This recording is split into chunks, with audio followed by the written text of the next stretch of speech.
After a huge argument on the day of our engagement, my fiancée unexpectedly took the initiative to make peace. She acted all cutesy and coquettish, lowering herself in every way possible, almost making me think she just wanted to fight at the head of the bed and make up at the foot situation, meaning she just wanted us to make up quickly after a quarrel. But the next second, she asked me if I could agree to let her childhood friend accompany her on our honeymoon. She said Kenji was suffering from depression and needed care and companionship. She said life was more important than anything else and that it was just a honeymoon.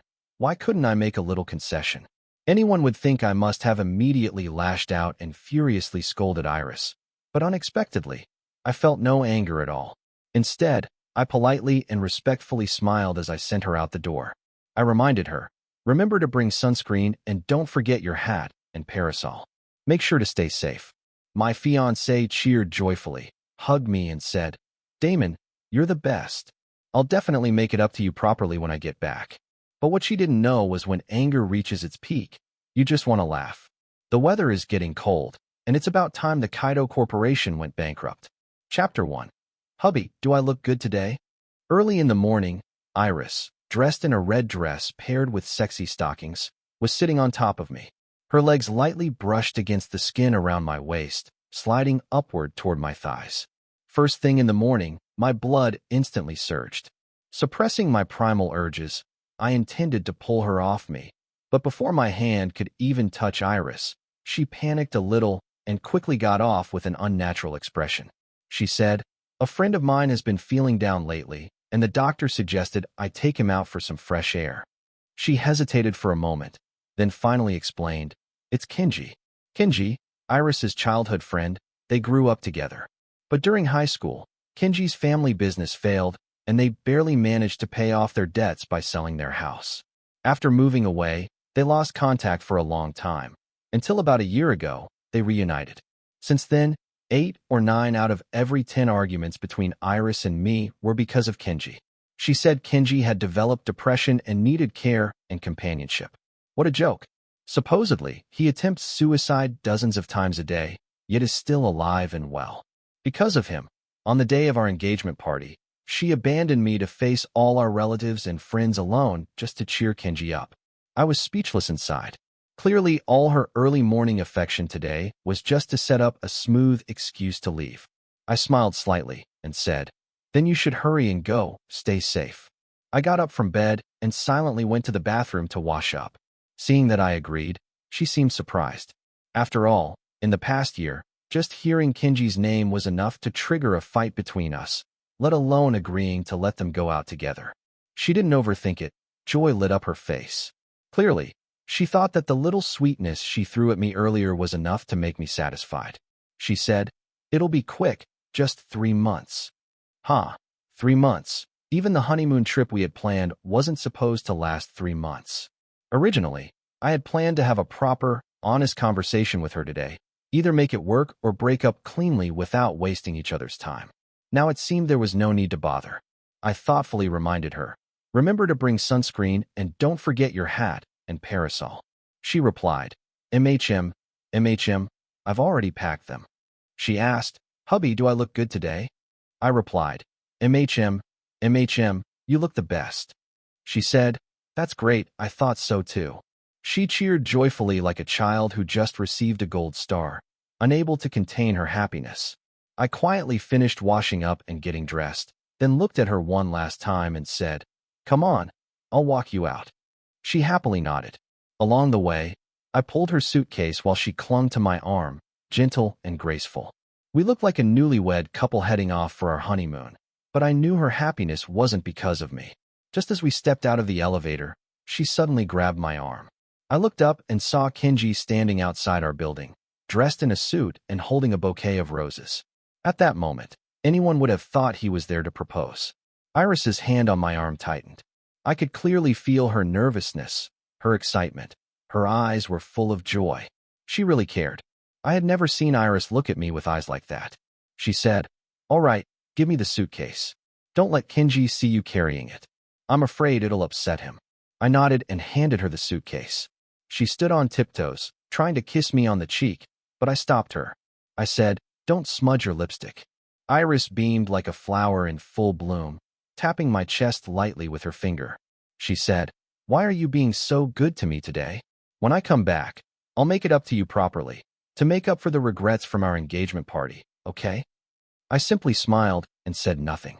She took it as my consent and happily ran into Kenji's arms. I could tell my compliance made her very happy. She even thought compensating me for the engagement party would be enough.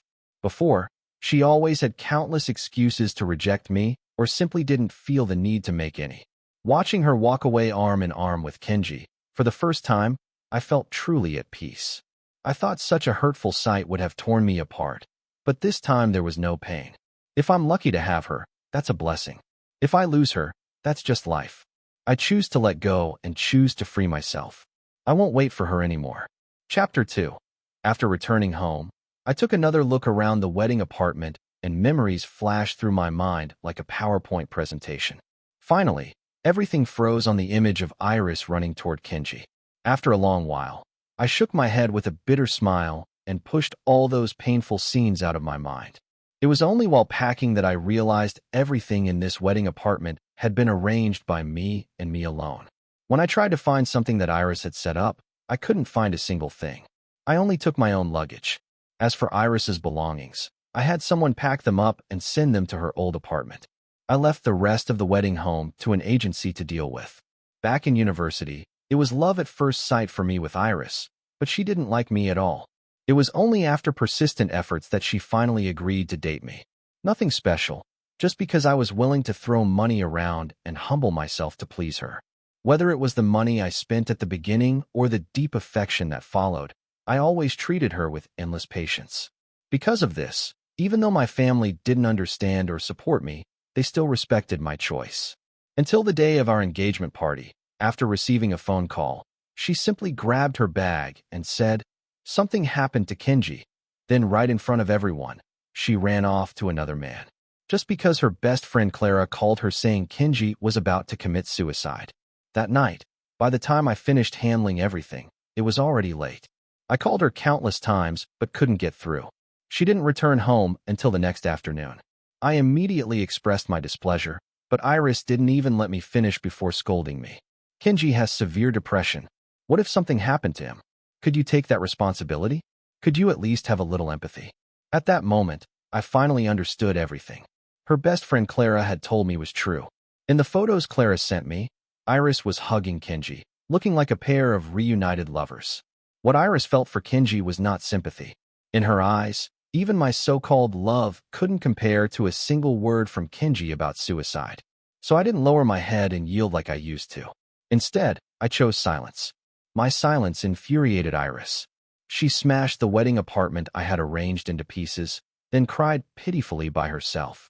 She was certain that I would feel sorry for her, would humble myself to apologize, and would again try to win her back with a bunch of jewelry, bags, and gifts. But this time I didn't. I just watched her smash things, watched her cry. Then I picked up my phone, charger, and laptop bag, walked into the guest bedroom, locked the door, and had a wonderful sleep that night. I slept soundly, one of the rare nights in recent years where I actually felt at peace. From that day on, I knew I would always be able to sleep peacefully. And today, I was woken up by her teasing. The moment I opened my eyes and saw her, I knew she had something to tell me. As expected, to go off on a 3-month trip with Kenji. She lowered herself and made a trade with me. It was nothing more than her charity. She didn't want me interfering with her good time. Still, I thought it was necessary to let her know about her luggage. I dialed her voice call. I said, "I've put your things in your old apartment." Before I could finish, her impatient voice, accompanied by panting, came through the phone. And then, "Are you crazy, Damon? I told you I'm busy." A series of unspeakable noises came through. Then after a pause "If you want to redecorate, do it yourself. Don't bother me for the next 3 months, or I'll divorce you." She hung up. I shook my head. Divorce? Iris and I hadn't even registered our marriage. At most, it was just a breakup. No need for all that trouble. After resigning at the HR department of my company, I walked out into the bright blue sky, feeling absolutely wonderful. Chapter 3. Finally, I could leave this godforsaken place that had trapped me for 5 years. If it hadn't been for Iris, I never would have stayed in City A. waiting like a fool for 5 long years. Thinking about it now, whether it was enjoying life or going back to inherit the family business, either option would have been much better than staying in City A for her. At first, I had planned to go home after graduation, but she insisted I join her father's company, Vexitech, to gain experience right after college so that I could make a good impression on her dad, win his favor, and then tell him about our relationship. Otherwise, she would threaten me with breaking up. I never expected that this so-called experience would last 5 full years. 5 years at a salary of 4,500 yuan a month. With my abilities, if not inheriting the family business, I could have easily earned 30K elsewhere. As for her father, forget about winning his favor. I barely saw the man a few times. In the 3rd year, our project made a lot of money and the team leader put me down for the highest raise. When Iris found out, she exploded with anger, publicly accusing the team leader of favoritism. When I raised my objections, she snapped back. Just because of our relationship, does that mean you expect special treatment? I tried to reason with her, but she cut me off immediately. She said, "Are you trying to live off a woman? You know I despise men who depend on women. If you want a promotion and a raise, earn it with your own ability, not by sucking up to your boss." So I said nothing more. I kept my distance emotionally, focusing all my energy on closing deals to prove myself. But it wasn't until she brought Kinji into the company and within just 2 months had her father promote him to vice president that I finally woke up. It was never about my abilities. She just didn't care about me. Shaking off these thoughts, I took a deep breath, grabbed my suitcase, and walked into the airport. As soon as I reached the second-floor waiting area, I ran into Iris. She was holding Kinji's jacket. She had never been this attentive before. Pretending not to notice, I walked toward the boarding gate. But she aggressively blocked my way, then turned and glared fiercely at her best friend Clara. "Damon, what are you doing here? Did you force Clara to tell you where I was again?" She was speaking loudly, and I rubbed my ears impatiently. I said, "I quit my job. I'm looking for a new one." Her voice immediately rose several pitches. She asked, "Quit? What? You think Vexitech wasn't paying you enough?" Hearing the word Vexitech come out of her mouth felt like hearing the biggest joke in the world. Kinji chimed in sarcastically. "Iris, maybe Damon is jealous because you're spending too much time with me. He probably just wants to attract your attention. Otherwise, why would anyone willingly quit Vexitech when everyone else is fighting to get in? Absolutely ridiculous." Yet Iris believed it. She said, "Damon, you're getting more and more petty. How many times have I told you? Kinji is a patient. Could you not be so mean to someone who's suffering?" I couldn't be bothered to argue with them anymore, so I asked instead, "Why are you still here?" Their flight was supposed to be in the morning, and it was already afternoon. At that moment, Iris looked guilty while Kinji answered smugly, "I didn't pack properly this morning, and Iris helped me. We missed the flight. But don't worry, Damon, Iris booked a private jet." I nodded, tone indifferent. "Oh, you got the flight application done pretty quickly then."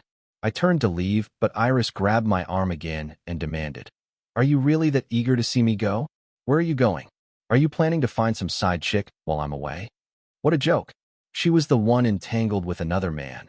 She was the one who abandoned our engagement party. She was the one traveling with another man. Yet she dared to accuse me. I said, "I'm heading back to the capital to catch up with my brothers." As soon as I said it, I felt her grip on my arm loosen. I gently pried her hand off. Clara's eyes lit up, and she spoke softly with a bright smile. "Brother Damon is just going out for a meal with his friends. Iris, don't overthink it. Our plane's ready. Let's board quickly." Hearing Clara say that, Iris's face softened a little. She tugged Kinji along and left, throwing a casual remark back at me. "Damon, stop messing around. After you finish hanging out with your friends, hurry back to work. When you come back, I'll have my dad promote you and give you a raise, okay?" Watching the three of them walk away, Iris clinging to Kinji and Clara glancing back at me with some unreadable emotion in her eyes, I almost laughed out loud. Go back to work. Over the years, I had brought countless deals to the Kaido Corporation. Thanks to my identity, even if I did nothing from now on, whether Vexitech could survive was already a big question. Chapter 4. The plane landed at the Capital International Airport, and right at that moment Kinji updated his social media. In the photo, he and Iris were holding hands tightly, fingers intertwined. The caption read, Wherever people who love each other go, they are always happy. The next second, I received a message from Clara. Damon, now that you're back in the capital, just relax and have some fun with your brothers. The sunshine in City C has its own special flavor compared to the capital. She also attached a selfie of herself basking in the early morning sunlight. I replied with just 2 words, looks great. After returning home to the capital and having a proper talk with my family, they gave me some time to recover and decompress. Thus began my journey of pure indulgence. Fishing and joking around during the day, drinking, clubbing, karaoke, and gaming with my brothers at night. I was happier than I ever could have imagined. Turns out, life without Iris was absolutely wonderful. I remembered once when we argued. I bought her a limited edition Chanel Snow White handbag costing me 150,000 yuan, yet she refused it and sold it to a second-hand dealer the very next day. 150,000 couldn't even buy me a single smile from her. Meanwhile, now, opening 2 crates of Armand de Brignac in a bar didn't even cost me 150,000, and the bar manager and all the staff would greet me with warm smiles and endless hospitality. It was almost too good to be true. Turns out, as long as I didn't love Iris, life was so much easier. Since that encounter at the airport, Iris hadn't posted any new updates. Maybe she had blocked me, but Kenji and Clara were updating daily. In Kenji's posts, he and Iris had visited countless scenic spots and trendy restaurants, leaving their footprints everywhere. Clara, on the other hand, mostly posted scenery photos and the occasional selfie, sometimes even with Kenji and Iris's intimate moments captured in the background. The liveliest place was always Kenji's comments section. It was full of envy and congratulations. Such a perfect couple. When are Iris and Kenji getting married? At first, former colleagues would still tag me under those posts with some perfunctory blessings. Later, I noticed Iris would even like Kenji's posts, never refuting those comments. She used to say that we couldn't reveal our relationship because it would look like I had gotten my position through favoritism. Even though we had already planned marriage and even held an engagement party, we remained an open secret. Yet now she easily gave Kenji what I had yearned for over 5 years. Seeing their public displays of affection, if it weren't for the giant green hat of cheating sitting on my head, I might have even shipped them myself. Childhood sweethearts, meant to be together. While my ridiculous 5 years seemed like an ugly scar slashing through their so-called love story, turning me into an invisible, ridiculous clown. Luckily, the girls at the capital's bars were all stunningly beautiful, gracious, and friendly. Even when I wasn't popping open bottles of Armand de Brignac, they would often block drinks for me and throw games to let me win just to make me happy. Even when I wasn't partying, I would randomly bump into them, once while fishing at a black pit, and honestly, even random new acquaintances treated me with more warmth than Iris ever had. For a whole month Iris didn't send me a single message, and I didn't reach out to her either. After I removed her pinned chat, I had no idea where her conversation window had sunk to. A month later, she started sending me messages. Damon, have you eaten yet? When you get home, I want to eat the spicy crayfish you cook. Damon, it's so annoying. My dad keeps pushing me to go back to work. Can you return to the company and help me deal with it? Every time her messages popped up, I ignored them completely and turned on Do Not Disturb. Later, her so-called concern turned into curses, and even glancing at them felt exhausting. Thank goodness for Do Not Disturb mode. After a month of pure indulgence, I officially returned to work for the family business. Of course, during my vacation, I wasn't completely idle. I had quietly informed all the partners who gave the Kaido Corporation business for my sake to stop their cooperation. No need to rush. A slow severance was much better. If I cut everything off all at once, I'd end up owing too many favors. Half a month into my new position, I was swamped, barely able to breathe. My family handed me a small company to manage. Technically speaking, I was now a CEO. Unfortunately, unlike the CEOs in novels who spent 12 hours a day flirting and romancing, I spent 14 hours a day in endless meetings. During this busy time, I basically lived in the office.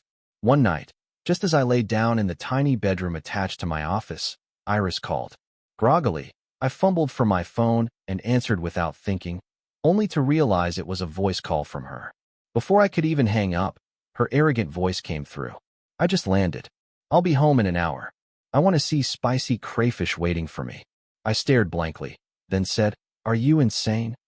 It was already 12:30 in the middle of the night. After snapping at her, I hung up immediately and blacklisted her. Block, delete, the full package. Just after doing all that, Iris called again. I blocked her new number too. 10 minutes later, she messaged me from another new number. "Damon, you actually blocked me? If you don't come back and apologize within 10 minutes, we're getting a divorce." Once again, block done. Just as I was about to fall asleep, the phone buzzed again. This time it was Kenji's number. Curious, I answered, wanting to hear what nonsense he'd spew. As soon as I picked up, I heard Iris sobbing on the other end. "Damon, why did you sell the house? You promised you would never leave me." Chapter 5. I froze. I had thought it was Kenji calling, but it turned out to be Iris. For a moment I thought I was hallucinating. I asked uncertainly, Who are you?" Hearing my suspicious tone, Iris's voice suddenly wavered with a hint of panic. "Damon, it's me, Iris. Where are you? Have you been drinking? Tell me quickly where you are. I'll come find you right away." Now I heard clearly, it really was Iris's voice. Feeling extremely impatient, I said directly, "Are you insane? Calling me in the middle of the night and keeping me awake? That house was fully paid for by me. It has nothing to do with you. If I want to sell it, I don't need your permission." After saying that, I hung up immediately and shut off my phone. Then I peacefully drifted into sleep. At exactly 7:30 in the morning, my alarm clock rang. To avoid oversleeping, I had set not only my phone alarm, but also a mechanical one. After washing up, at 8 o'clock sharp, I heard my assistant Lena opening the office door. I walked out and Lena greeted me with a bright smile. "Good morning, President Wong. Today's quail egg mixed buns, tomato and mushroom soup, yam and lean pork congee, and a cup of steamed jasmine black coffee." Lena was one of the talents nurtured by the group, assigned to assist me by my father. Besides Lena, there was also another assistant, David. Under my father's arrangements, they were not only to help me manage the company, but also to take care of my so-called helpless daily life. This week was Lena's turn to manage my meals. After a sip of coffee, Lena had already neatly laid out the breakfast. I tasted a bite of the quail egg bun and praised, "Lena, your mother's cooking is fantastic. This is delicious." Lena grinned. "Thanks for your kind words, President Wong. It's worth earning that breakfast subsidy." After joking around, she slid the tablet over to me, full of today's tightly packed schedule. I felt as if my throat was being strangled. Both of my assistants were highly motivated to bring me breakfast because besides the subsidy, my father promised to count their early arrivals as overtime pay. By 9 o'clock, all the employees were already busy at their desks. Suddenly, the office door was pushed open. Puzzled, I looked up at the woman who entered. The front desk girl hurriedly apologized, saying she couldn't stop her. I waved it off, signaling it was fine. Honestly, on a Monday morning at 9, seeing Iris standing in my office with tears in her eyes felt like seeing a ghost. Given her usual personality, it was impossible she would come looking for me, especially considering it was over 1,200 kilometers away. By high-speed train, it would take at least 6 hours, by the fastest flight, 4. And since there were no night trains, she must have taken the earliest flight. Her messy hair and exhausted face made it obvious she had rushed over overnight. I stayed silent. Iris, crying, questioned me. "Do you know how long I searched for you? I asked all your friends before I found out you returned to the capital. Why did you leave without saying anything? Do you know how worried I was?" I raised an eyebrow and asked, "Didn't you see me at the airport over a month ago? I clearly said I was going back to the capital. Then you asked my friends? I'd really love to know which blabbermouth betrayed me." Iris looked at me incredulously, murmuring, "Telling me your whereabouts is called blabbering?" I countered, "Where's your Kenji?" Before she could answer, Kenji barged in, his eyes dark and fixed on me. "Damon, do you know how worried Iris was when you disappeared to the capital without a word? Is this how you treat your wife? You even sold the wedding house. Now Iris has nowhere to go." Kenji raised his voice dramatically. Since the door was wide open, the office workers nearby immediately perked up their ears, ready to enjoy the gossip. Since he wanted to stand on a moral high ground, fine, let's all drop the facade then. I laughed. "Kenji, get it straight. Iris and I broke up. We're not married. Wife, don't spread nonsense and ruin my reputation. And that house in City A was fully paid for by me. Selling it didn't need either your or Iris's permission." Kenji shouted angrily. But you were engaged. I stood up, smiling instead of getting angry, and walked toward him step by step. I was half a head taller, looking down at him from above. Engaged?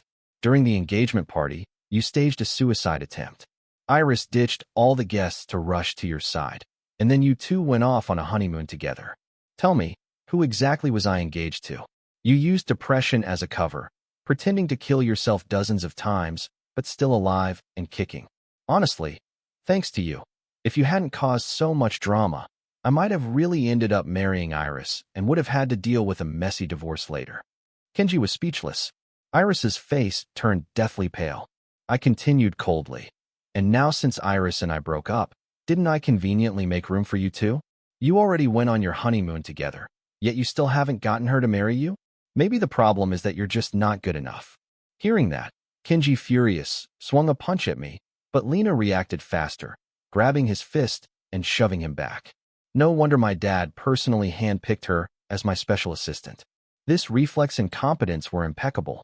Kenji fell to the ground hard. Iris rushed over to help him up. Kenji, Damon, how can you just watch your assistant beat people up? Hands in my pockets, I glanced indifferently at the pair on the floor, then turned to Lena and said, nice work. I'll send you a big bonus later. Oh, and didn't you say you liked that new Chanel bag Lucia showcased? I'll have someone deliver it to you this afternoon. Lena's eyes immediately sparkled, and she clasped her hands in excitement. Really, President Wong? You're the best. You're my destined god of wealth. Her exaggerated performance and cute voice made my skin crawl with goosebumps. But in Iris's eyes, it meant something completely. Abandoning Kenji on the ground, she jumped up and screamed at me. Damon, who is she? I knew it. You found someone else while I was away. You bastard. As she lunged toward Lena, I stepped forward and blocked her. My father had told me Lena was good with both paperwork and martial arts, but I hadn't realized her acting was top tier too. Seeing Iris try to harm Lena, I growled. Iris, watch your mouth. Are you crazy? You cheated first, and now you think everyone's like you? Lena is my special assistant. It's her job to handle trouble like this. But Iris couldn't hear anything but special assistant, and especially since Lena was a woman, she sneered. Oh, so you're protecting her just because she's your subordinate? Before she could charge again, I shoved her back, speaking coldly. Iris, what kind of crazy are you pulling first thing Monday morning? I told you, Lena is my special assistant. I'm her boss. Protecting her is my responsibility. But you two showing up here making a scene, should I have security throw you out, or are you going to walk out on your own? Iris froze. She never expected me to speak to her so harshly. All these years I had always tiptoed around her, agreeing to whatever she wanted, but that was because I loved her, and now, after being hurt by her again and again, I was completely done. Furious, she screamed, you're protecting her just because you're a boss. Chapter 6. Seeing the state she was in, I pulled out my phone and opened Kenji's feed. Over the past month, he had posted dozens of updates. One by one, I forwarded them all to Iris. I said, people in love are happy every single day, right, Miss Kaido? Why don't you take a good look at all the lovey-dovey moments you two posted online? Take a good look at how the employees at Vexitech praised you two for being the perfect couple. When you were cheating, did you even think of me, your boyfriend, even for 1 second? You treated me like a backup ATM. Am I supposed to swallow that silently and be your doormat for life? She completely panicked and turned toward Kenji, yelling, I told you to block him. Why didn't you? Lena rolled her eyes beside me and said, two-faced and shameless, still had the guts to chase our President Wong all the way to the Capitol. Have you no shame? Aren't you the precious princess of Vexitech? Please. Hearing Lena speak up, the surrounding employees quickly chimed in. Yeah, what kind of values did President Kaido teach to raise a daughter like that? I can't imagine how chaotic that company must be. We better avoid doing any business with them. Shameless, bringing bad luck to the office first thing in the morning. How could she show up here with her side guy like it's nothing? Cheating and still acting self-righteous. Disgusting. Get out already. You're delaying our work, and now the air feels polluted too. With the shame and scorn growing by the second, Iris turned and fled in tears, Kenji quickly chasing after her. Iris, let me explain. I didn't mean to. I just forgot. Watching them disappear down the hall, I turned back to the team and apologized. Sorry you all had to witness this mess first thing in the morning. Lunch and bubble tea are on me today. Don't let this nonsense affect your mood. Figure out what you want to eat. Just let Assistant Lena handle the tab. Cheers erupted across the office. Morning gossip and a free lunch. Not long after, everyone had returned to work as if nothing happened. Back in the office, Lena continued briefing me on various updates. I sent her the promised bonus red envelope and pulled up the handbag she liked. I asked, "This the one you were talking about?" Lena glanced at the picture and said, "President Wong, maybe just give me the cash instead. Even a third of it would be fine." I chuckled, "Don't girls love bags?" Lena shook her head seriously. "I'm your assistant. I have to carry your laptop and contracts. This bag won't fit any of that. It'd be wasted on me." Seeing her so sincere, I transferred her the full market price, 80,000 yuan, and told her, "You handle the taxes yourself. Now, go talk to Vexitech's business partners." Lena instantly lit up. "So it's finally time for the Kaido Corporation to collapse?" Hearing her quote the infamous novel meme, I rolled my eyes. "I'm not nuking a mosquito, all right? Let's not rack up unnecessary favors. Just stir up some trouble. Rob what we can and mess with them enough to make life hard. Leave them barely breathing." Lena nodded and jotted everything down. Then she hesitated. Noticing her hesitation, I gave her a puzzled look. She took a breath and asked seriously, "President Wong, are you sure you want to go through with this? I don't mean to question your orders. It's just that back when I worked under your father, he always spoke highly of you. If we do this, Vexitech might." I cut her off, annoyed. "Iris just called you a home wrecker and you're defending her." Lena shook her head. "President Wong, I'm just saying this is a point of no return." I finally understood what she was worried about.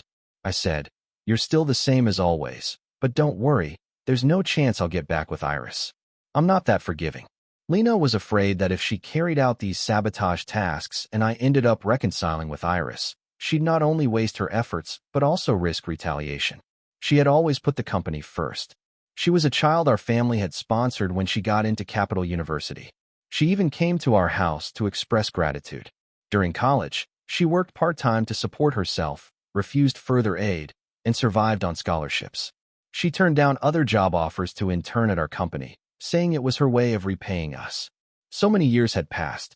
I told her everything about my relationship with Iris, the whole tangled mess. After I finished, Lena sighed deeply. After a while, she said, "President Wong, sounds to me like Miss Iris regrets it now." I fell silent. "Regrets," I said. "Some mirrors, once broken, can't be fixed." Lena nodded and praised. "It's great that you've made up your mind." I said, "So go make trouble for Vexitech. That way, those two will go back to City A and stay out of my sight. I don't want to see my walking regret again." "Yes, boss." "No problem, boss. Don't forget your 10:30 meeting. Review the files while I take care of this." Lena left the office with a smile. She worked quickly. By the afternoon, she told me Iris and Kenji had already flown back to City A. With the company running smoothly and Lena and David by my side, life over the next 3 months was excellent. I finally didn't have to sleep in the office anymore. One evening, after a successful company celebration, David took the rest of the team to a karaoke bar to continue the party. I had drunk too much from all the toasts, so I went home early, letting the team enjoy themselves. Lena drove me back to the villa. After parking the car, she helped me out. As I opened the door, I saw someone standing at my doorstep. The alcohol blurred my vision, but Lena leaned in and said, "It's Miss Kaido." I frowned. "Miss Kaido? Which client's surname is Kaido again?" At that, Iris spoke tearfully. "Damon, it's me, Iris." Lena held on to me, her voice laced with sarcasm. "That's your former life stains, sir." Iris snapped. "You bitch. What kind of nonsense are you telling Damon?" Lena's words sobered me instantly. I asked coldly, "What are you doing here again?" As far as I remembered, thanks to my silent approval, Lena had spent the past 3 months making Kaido Corporation miserable. Surprisingly, Iris didn't lash out. Instead, she stared bitterly at Lena clinging to my arm and said to me, "Damon, can we talk? Just the two of us?" I replied icily, "There's nothing left for us to talk about." Chapter 7. She looked into my eyes, uneasy, and said, "It's not like that, Damon. We shouldn't have ended up like this." I asked, "Where's Kenji?" The mention of his name instantly drained the color from Iris's face. I loosened my tie and tossed it to Lena, then spoke coldly. He took Vexateca's shares, Vexateca's money, and started his own company, one that happens to be remarkably similar to Vexateca's. And now his new company is even turning around to bite you. Iris, you really outdid yourself. You let that thing leech off Vexatec all this time, and not only did you not expose him, you helped him feed off it. Before I could finish, Iris reached out to grab my hand, but Lena stepped forward and blocked her. Miss Kaido, please have some self-respect. Iris exploded. Who the hell do you think you are to stand between me and my husband? Lena shot back immediately. Husband? Where's your marriage certificate? He's my boss, my personal god of fortune. Iris fell silent, because in truth, we had only broken up, there was no marriage certificate. Lena wasn't done. She cranked the offense up another level.